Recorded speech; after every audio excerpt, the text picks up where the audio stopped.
I have hallucinations occasionally, and one of them occurred in 1957 when my old lady died. My wife, yes, my wife. My darling, my life, and in her sepulcher there by the sea. No, my mother died in 1957.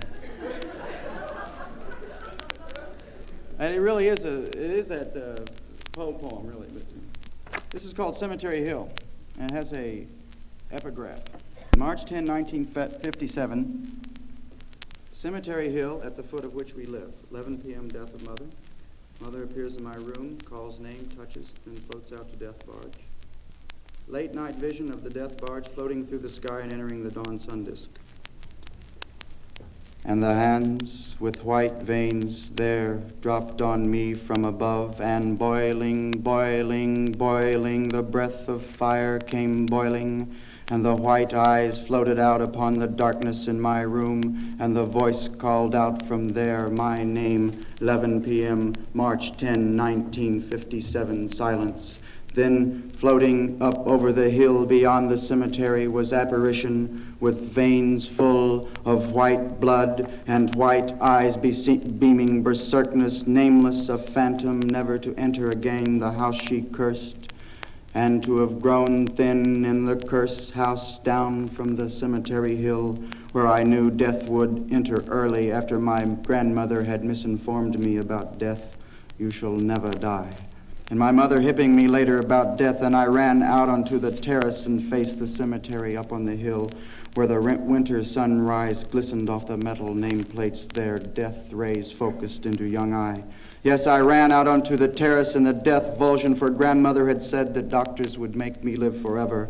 And I cried there, stomped into the death chain which I had fled, age 5, fled, and always the sun shafts glittering off of tombstones on the hill above my home meant death. Death was a hill with tombstones for teeth, a grandmother, a mother without hope, and in the mornings a rain crow exuding death in the trees.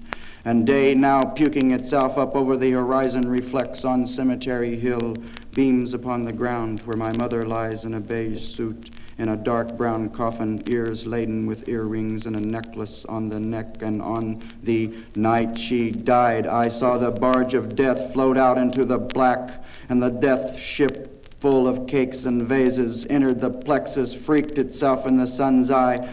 And I heard her voice at 11 p.m., silence, March 10, 1957, and she floated up over the hill beyond the cemetery and entered the sun barge, and when dawn was bawling the hill, she was sucked into the sun. Oh, I have seen her floating in the barge, and she was as a sunflower invaded by floodlights, and her eyes were white, and her veins were full of white blood, and her mind opened out, and the brain valves were turned open, and she entered the brilliance, and her mind was staggered in the flood of phenomena. And I have heard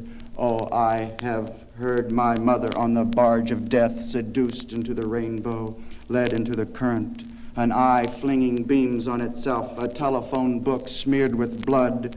And I have heard my mother as her shade stomped out of the steaming flesh, and her voice claws out of the night there, whose hands were so beautiful, whose hands hooked out at the oxygen tent as she lay dying, puked into the death rattle, bones a-rattle, cock-a-cocking stomp out of the blossom, frenzy of the time, myrrh and death meat cooling off, sunflower out of the flesh, all out, all out.